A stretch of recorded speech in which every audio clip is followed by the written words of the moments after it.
You want to move the feast to December the 8th? That's fine. We'll also celebrate December the 8th.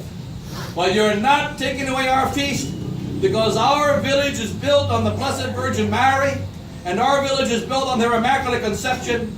And we were converted back in 1600s and 80s by a priest who was the disciple of St. John de Brito. St. John de Brito visited our village.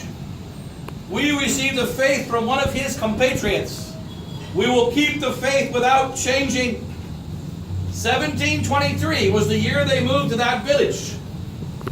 And it has the Immaculate Conception written on it. And the statue of the Immaculate Conception. And the feast was moved, but the faith was not moved. Here, the prayers were moved, but the faith is not moved.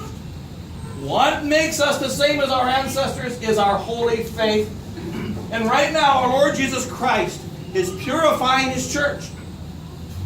He's saying, all right, which one of you is going to stand for the faith? And who is going to stand for something that appears to be more stable, such as the approval of men? You want the approval of Pope Francis? They say about Pope Francis, when he was a cardinal, that he was very famous for his tyranny and his gift of stabbing people in the back. Do you want him to be your main friend? Probably a bad idea. Do you want your friend to be the authorities of the modern church? No, we don't want them to be our friend. Or anyone else who has another opinion than the one given to us by our Lord Jesus Christ. What is it that makes us Catholic? What is it that is our stability? It is to believe without doubt all the teachings of our Holy Mother Church, and to know that whoever does not hold those teachings in their hearts, without doubt they shall perish eternally. Hence the test. Does the priest teach what Christ taught? Fine. Does he teach something different? Not fine.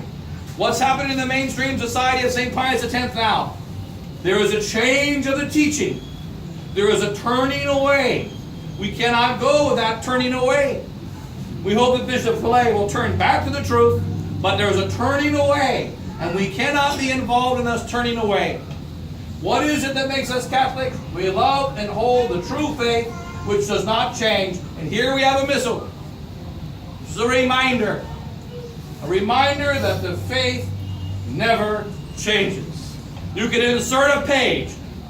You can remove a page of a prayer or a Hail Mary here or there. But you cannot touch one jot or one tittle, one dot or one crossing of the T. Can never be touched of our holy faith. And if this is done, it is the end of everything. So therefore, let's thank God for that faith. If we took a Filipino in 2017, put him in a time machine, threw him back to the year 52 AD, and Thomas said, "What are you doing here?" He would see immediately, you are teaching, you believe the same thing I told that Brahmin priest the other day.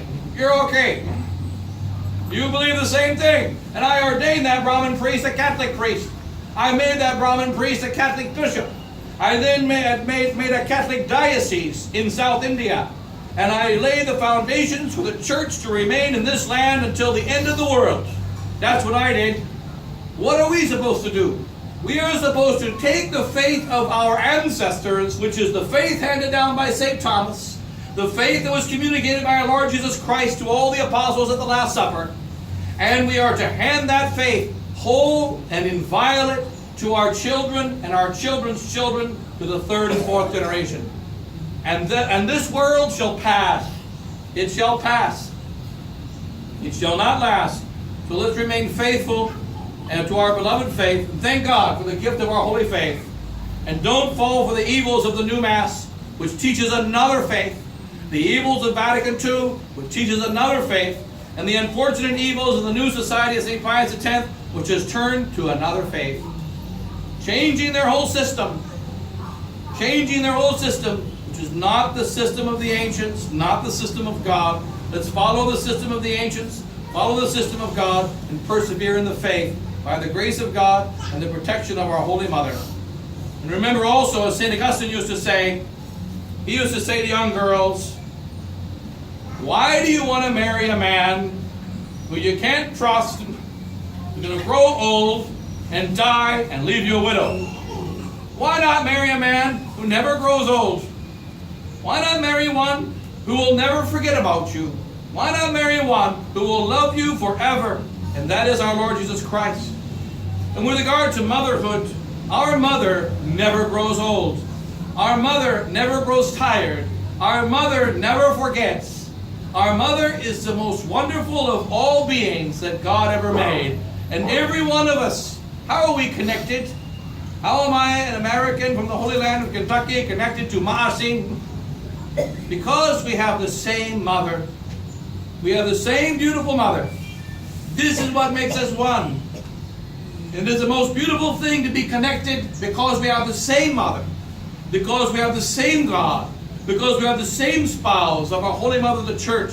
And therefore we can have a great bond. And if we take away the faith, then there's no reason to be together. No reason whatsoever. And we will find ourselves killing each other, blowing each other up. Wars and death and persecution and sin and vice everywhere. And if we want peace, then we must have the same mother. We must have the same Christ. We must have the same faith, which never changes. And then we can have a most beautiful union. And this will be the beginning of eternal heaven. So we'll close with that. God bless you all. Wish you a happy feast of this most beautiful day of the Assumption of Our Lady. Hold firm to the faith. Never let it diminish. Never let it weaken. And Our Lady will protect us through these times in which we are. God bless you all. In the name of the Father, and the Son, and the Holy Ghost.